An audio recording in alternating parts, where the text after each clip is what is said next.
શું તમને પહેલા ખબર હતી કે આવા 4-5 લીલા મરચાંને મિક્સર જારમાં નાખીને આવી રીતે સરસ મજાની એક લીલી ચટણી બનાવ્યા પછી 1 કપ જેટલા જે સિંગદાણા હતા એને ડ્રાય રોસ્ટ કર્યા પછી એ જ મિક્સર જારની અંદર એડ કરવામાં આવે અને એને પણ ફરી એક વખત મિક્સરમાં મિક્સ કરીને આવી રીતે સરસ મજાના એક ક્રમ્બલ્સ રેડી કરી દેવામાં આવે તો કઈ રેસીપી રેડી થઈ શકે ખબર છે તમને? તો આજે આપણે આ બંનેની વસ્તુથી જ આપણે એક રેસીપી બનાવવાના છે. મસ્ત મજાના ક્રમ્બલ્સ આપણે એકદમ રેડી થઈ ગયા છે. બિલકુલ તમે પણ આવી રીતે રેડી કરી લેજો. હવે 1 કલાક પહેલા મેં સાબુદાણા એટલે કે 1 કપ સાબુદાણાને આવી રીતે સોફ્ટ કરી લીધા છે એટલે કે એને સરસ મજાના આપણે ભીગાઈ દીધા છે.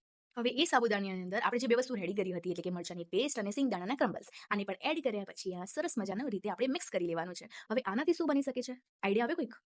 તો કમેન્ટમાં જણાવી દો કે શું તમને આઈડિયા આવ્યો અને આ જ મિક્સરથી આપણે કઈ રેસીપી બનાવી શકીએ. તો મસ્ત મજાનું આપણું આ મિક્સર રેડી છે. હવે આપણે એક પેન લઈશું, એમાં 2 થી 3 ટીસ્પૂન આપણે એડ કરીશું ઓઇલ એટલે કે તેલને ગરમ કરવાનું છે. તેલ ગરમ થઈ જાય એના પછી આપણે નાખીશું એની અંદર જીરું અને સરસ મજાનું જીરું જે આમ ફૂટીને કૂદકા મારીને બહાર આવે એના પછી આપણે એડ કરીશું પિંચ ઓફ હિંગ. હિંગ એટલા માટે કેમ કે પેટમાં ન દુખે હે ને, તો હિંગ ખૂબ જરૂરી છે. હવે બહુ બધા લેવાના છે કડી પત્તા એટલે કે મીઠા લીમડાના પાન. હવે એ પણ સરસ રીતે એડ કર્યા પછી 2 મસ્ત બટાકાને એટલે કે આલુને એટલે કે પટેટોને આવી રીતે ચોપ કરીને આપણે અંદર એડ કરીને 3 થી 4 વખત મસ્ત રીતે આપણે મિક્સ કરી લેવાનું છે. જેના કારણે જે બટાકા છે એકદમ સોફ્ટ થઈ જશે અને એકદમ ચડી જશે. કેમ કે જો બટાકા કાચા રહેશે ને તો ગેસની પ્રોબ્લેમ થઈ શકશે, એસિડિટીની પ્રોબ્લેમ થઈ શકશે. તો ભાઈ अपने को ना રિસ્ક નહીં માંગતા है ना? તો આવી રીતે સરસ રીતે એને ધીમા તાપે આપણે ગોલ્ડન બ્રાઉન કરવાના છે એટલે એકદમ બહારથી એકદમ ક્રન્ચી અને અંદરથી એકદમ નરમ થઈ જવા જોઈએ એવા બટાકા રેડી કરવાના છે. હવે આની અંદર આપણે test of according to test આપણે મીઠું એડ કરી લઈશું. હવે જે મીઠું છે એને એડ કર્યા પછી પણ આપણે એક વખત જરૂરિયાત મુજબ આને એક વખત ચમચો હલાવી જ લેવાનો. કેમ કે આપણે હવે બધામાં ચમચા હલાવવાની આદત પડી ગઈ છે. દરેક જગ્યાએ આપણે આંગળી કરવાની આદત પડી ગઈ છે.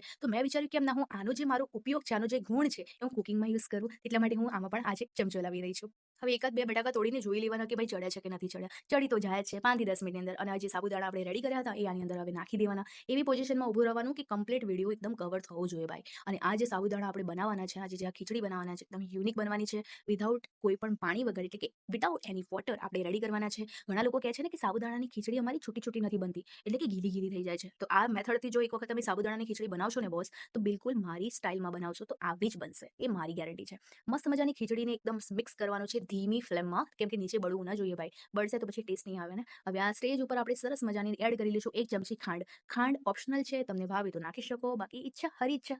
એના પછી આપણે નાખી દઈશું આની અંદર લીંબુનો રસ એટલે કે 1 લીંબુનો રસ મેં એડ કર્યો હતો. થોડી તીખાશ, થોડી મીઠાશ, થોડું ગળપણ, થોડું ખટપણ, આ બધું જ્યારે મિક્સ થાય ને તો જિંદગી જીવવામાં મજા આવે. તો એ જ જિંદગી અત્યારે કડાઈમાં બની રહી છે, જે તમે ઉપવાસમાં પણ ખાઈ શકો અને નોર્મલી પણ ખાઈ શકો. આજે મારો કોઈ ઉપવાસ નહોતો, પણ ઈચ્છા થઈ ગઈ કે સાબુદાણાની ખીચડી ખાવી છે અને 1 કલાક ખાલી સાબુદાણાને પલાળવાના હતા. બની પણ ઝટપટ જાય છે, ખાવામાં પણ મજા આવે છે, ગરમીથી પણ રાહત મળી જાય છે. ગેસની ફ્લેમને હવે ઓફ કરી દો, દાણા ઉપર છિડકાવ કરી દો અને ગરમ ખીચડી તમે એન્જોય કરો.